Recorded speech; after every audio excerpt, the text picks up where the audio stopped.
आज सुनिए जयंती रंगनाथन जी की लिखी कहानी पापा की बेटी। एक बारगी मन हुआ कि घर जाने के लिए बस के बजाय ऑटो कर ले। नीले रंग के पर्स में उसकी खुशियों की चाबी बना वो ऑफर लेटर पेट में गुदगुदी सी कर रहा था। पर्स टटोला, 200 रुपए थे। ऑटो करेगी तो 100 का पत्ता तो वहीं निकल जाएगा। नहीं, उससे अच्छा है कि जाते समय हीरा हलवाई से पाव भर बालूशाही ले लेगी। मम्मी को कितनी पसंद है। दादी भी नाना करते एक पीस तो खा ही लेंगी। मेधा को 10 मिनट इंतजार करने के बाद बस मिल गई। रास्ता और दिनों की अपेक्षा लंबा लगा। हर स्टॉप पर बस रुकती तो दिल की धड़कन बढ़ जाती।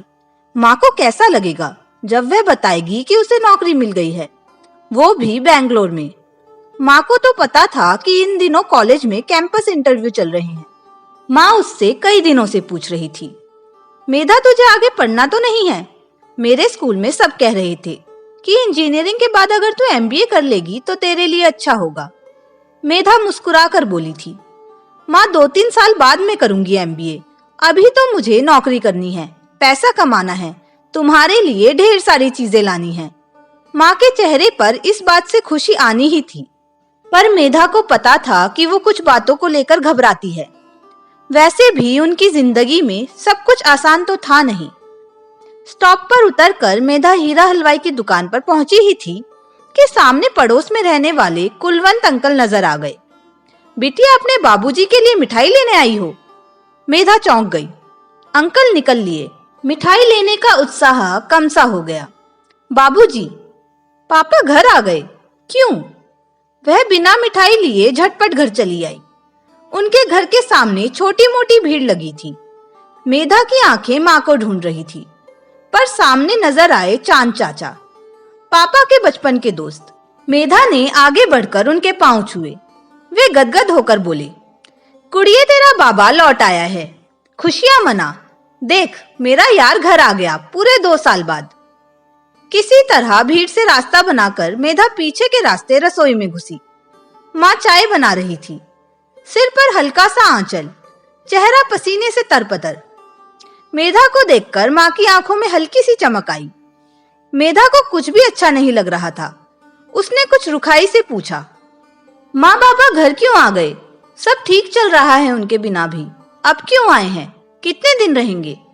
माँ ने कुछ जवाब नहीं दिया। ढेर सारे कप में चाय छान कर उन्हें ट्रे में रखा और मेधा से कहा, जा बाहर जाकर दे आ, तेरे बाबूजी कब से चाय के लिए कह रहे हैं। मेधा के होंठ व्यंग्य में टेढ़े हो गए। ये साधु सन्यासी कब से चाय पीने लगी। माँ को कुछ जवाब दिए बिना वह ट्रे उठाकर बाहर ले आई। कमरे के बीचों बीच मेज पर उसने ट्रे रख दी। दादी और छोटा भाई मनु वहीं बैठे थे। दादी ने उसे अपने पास खींचकर कहा, पहचाना इसे महादेव? मेधा बिटिया है, इस साल पूरी इंजीनियर बन गई है, 1 नंबर की होशियार है, बाहर का सारा काम यही करती है। मेधा ने ना चाहते हुए भी पापा की तरफ एक निगाह डाली। पहले से और भी बूढ़े लग रहे थे। बड़ी सफेद दाढ़ी, आंखों के नीचे काले गड्ढे, पिचके गाल। मेधा के सर पर हाथ रखकर बाबा बोले, ये तो मेरी सबसे होनहार बिटिया है। मेधा बिना कुछ कहे पीछे सरक गई। होनहार बिटिया, पापा की लड्डू गुड़िया पुड़िया, यही तो बुलाते थे उसे पापा। पर ये वो वाले पापा नहीं हैं जो उसका हाथ पकड़कर उसे संगीत सिखाने ले जाते थे, रात भर जागकर गणित सिखाते, उसके बीमार पड़ने पर 10 मिनट में डॉक्टर को घर ले आते और रात भर उसके सिरहाने बैठकर जागा करते। वो शायद 7वीं में पढ़ती थी, छोटू दूसरी में। पापा एक कारखाने में काम करते थे, बीमार रहने लगे, हमेशा खांसते रहते, नौकरी छूट गई। माँ स्कूल में पढ़ाती थी। पापा ने बहुत इलाज करवाया। फिर किसी ने कहा कि हरिद्वार में एक सिद्ध योगी है, वे बड़ी से बड़ी बीमारी ठीक कर देते हैं। पापा वहां गए। कई महीनों बाद लौटे तो पैंट शर्ट की जगह गेरुए धोती कुर्ते में थे। सबने कहा पापा साधु बन गए हैं। पापा बदल गए थे। मेधा को उनसे डर लगने लगा। वह दूर खड़ी देखती पापा को। मम्मी से कहती, ये मेरे पापा नहीं है, ये तो कोई साधु बाबा है। माँ कुछ कहती नहीं। उनकी आंखें दिन ब दिन सूखती जा रही थीं। बहुत संघर्ष वाले दिन थे। माँ दोनों हाथ खींचकर घर चलाती, दादी पापड़ और बड़ियां बनाकर बिकने दुकान दे आती। मेधा के बस में बस एक ही चीज थी कि वह खूब पढ़े, क्लास में फर्स्ट आए। पापा 6 महीने में एक बार घर आते, 2-3 दिन रहते, उनसे मिलने दूर दूर से लोग आते। पापा सबको बिठाकर ज्ञान की बातें बताते, नीति की कहानियां सुनाते, कहते सुख और दुख में एक सा रहो, सुख में डूबो मत, दुख में तैरो मत, अपने शरीर से प्यार मत करो, आत्मा से करो। मेधा को अजीब लगता। स्कूल में उसकी सहेलियों के पिता इंजीनियर, डॉक्टर, पत्रकार थे और उसके साधु बाबा। पर जल्द ही उसने समझ लिया कि जिंदगी अब ऐसी ही कटेगी। उसके प्यारे पापा अब नहीं लौटेंगे। जो कुछ है वह माँ है और माँ का संघर्ष है। शाम तक घर में आने जाने वालों का तांता लगा रहा। मेधा के बैग में रखी खुशियों की चाबी ठंडी पड़ी थी। एक बारगी लगा जैसे अब उसके हाथ कभी ताला लगेगा ही नहीं। उसे इंजीनियरिंग कॉलेज भेजने के पीछे माँ को सबसे कितना लड़ना पड़ा था। छोटे चाचा, बुआ सब माँ को नसीहतें दे रहे थे कि बेटी के पीछे इतना क्यों खर्च कर रही हो, एक बार इसके बाबूजी से भी तो पूछ लो। उस दिन पहली बार माँ ने जरा जोर से कहा, बेटी मेरी है, मुझे पता है इसके लिए क्या सही है और क्या गलत। उस दिन मेधा की नजरों में माँ का स्थान और बढ़ गया। रात को खाने के बाद दादी ने माँ को आवाज दी। मेधा भी उनके पीछे पीछे बड़े कमरे में आ गई। गर्मियां शुरू हो चुकी थी। पलंग पर बाबा लेटे हुए थे। दादी उनके पास बैठी थी। माँ को देखते ही दादी बोली, धीरा मेरा बेटा घर वापस आ गया है, अब यहीं रहेगा। देख कितना बीमार पड़ गया है। मैं तो कह रही हूँ इससे कि अब कहीं ना जाए। तुम भी कहो इससे कि यहीं रहे। माँ का चेहरा गंभीर हो गया। मेधा ने चेहरा आगे निकाल कर कहा, दादी उस वक्त कहाँ थे पापा, जब हम छोटे थे और हमें इनकी जरूरत थी। दादी ने झिड़क दिया, मेधा ऐसा नहीं कहते, तेरे बाबूजी हैं, इतनी बड़ी हो गई है तू। मेधा की आंखें डबडबा आई। बच्ची तो तब थी दादी, अब तो बड़ी हो गई हूँ, सब देख लिया। अब ना खुद सहूंगी ना माँ को सहने दूंगी। वैसे भी मुझे बेंगलोर में नौकरी मिल गई है। मैं माँ और मन्नू को लेकर जा रही हूँ। आप दोनों को जो करना हो कीजिए। सबको हक्का बक्का छोड़ मेधा अपने कमरे में चली गई। दिल तो भरा ही था, वह फूट फूट कर रोने लगी। माँ पीछे से आ गई, तुमने बताया नहीं मेधा, नौकरी मिल गई। रोते रोते मेधा माँ के गले लग गई। मैं आपको बताने वाली थी, पर घर में ये सब देखकर हिम्मत ही नहीं हुई।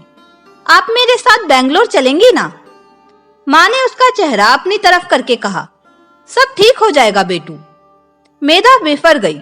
इसका मतलब है आप नहीं चलेंगी।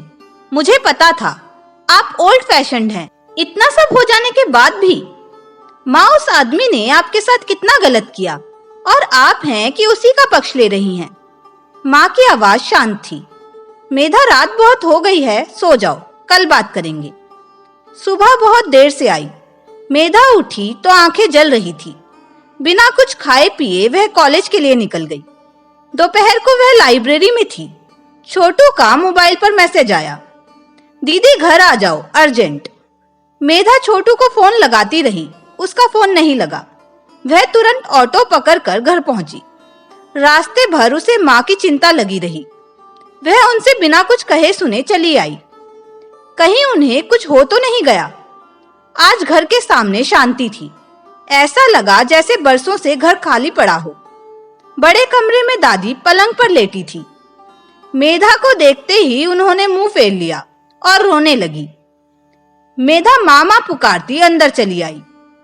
माँ आंगन में चबूतरे पर चुपचाप बैठी थी। उनके बगल में मन्नू। माँ की आंखें नम थी। उन्होंने कुछ कहा नहीं। मन्नू जल्दी से बोला, दीदी सुबह नाश्ता करने के बाद पापा घर से चले गए, पता नहीं कहाँ। तुम्हारे नाम एक चिट्ठी छोड़ गए हैं। दादी तब से रो रही हैं, कह रही हैं कि बाबा अब कभी घर नहीं आएंगे। मेधा का दिल बैठ गया। पापा की चिट्ठी। मनु ने इशारा किया। माँ ने फ्रिज के ऊपर रख दी है। मेधा दौड़ के गई। पुराने से कागज में पापा ने लिखा था, मेरी गुड़िया मुझे माफ करना, मैं तुम लोगों की तरह मोबाइल मैसेज करना नहीं जानता। बस तुमसे कहना चाहता था कि मैंने जो कुछ भी तुम्हारे साथ किया, नहीं किया, उसके लिए सॉरी। कई बार आप जो निर्णय लेते हैं उसका असर आपको बहुत बाद में पता चलता है। मुझे पता है कि मैंने तुम लोगों के साथ बहुत गलत किया है। तुम एक नई जिंदगी की तरफ बढ़ रही हो। तुम्हारी कामयाबी के पीछे तुम्हारी माँ का हाथ है। तुम सब खुश रहो।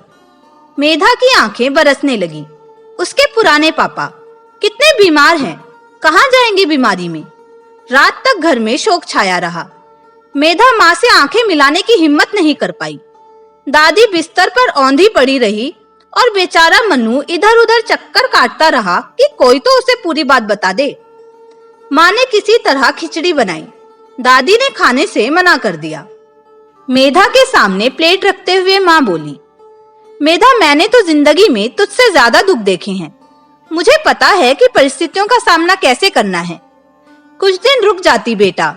सब कुछ ठीक करने की जल्दी में देख तूने क्या कर दिया। मेधा माँ से लिपट गई। माँ, मैंने क्या कर दिया? पापा कभी वापस नहीं आएंगे ना? उसकी पीठ थपथपाकर माँ कमरे से बाहर निकल गई।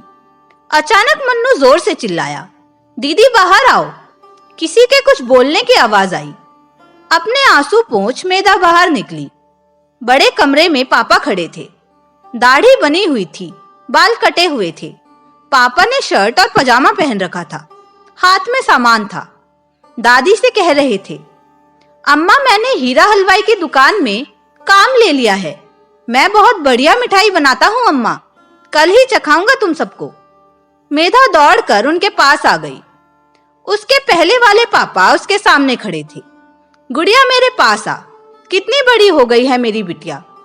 मुझे जिंदगी सिखा गई। देख बेटा, अपनी माँ को हमेशा खुश रखना। अब मैं चाहता हूँ कि मैं काम करूँ और वो आराम। मेधा को इस वाले पापा से डर नहीं लगा। वो तो वही थी, उनकी लड्डू बेटी। उसे पापा के गले लगते हुए देख माँ की आंखें नम थी और सालों बाद उनके होठों पर सुकून की मुस्कान थिरक रही थी।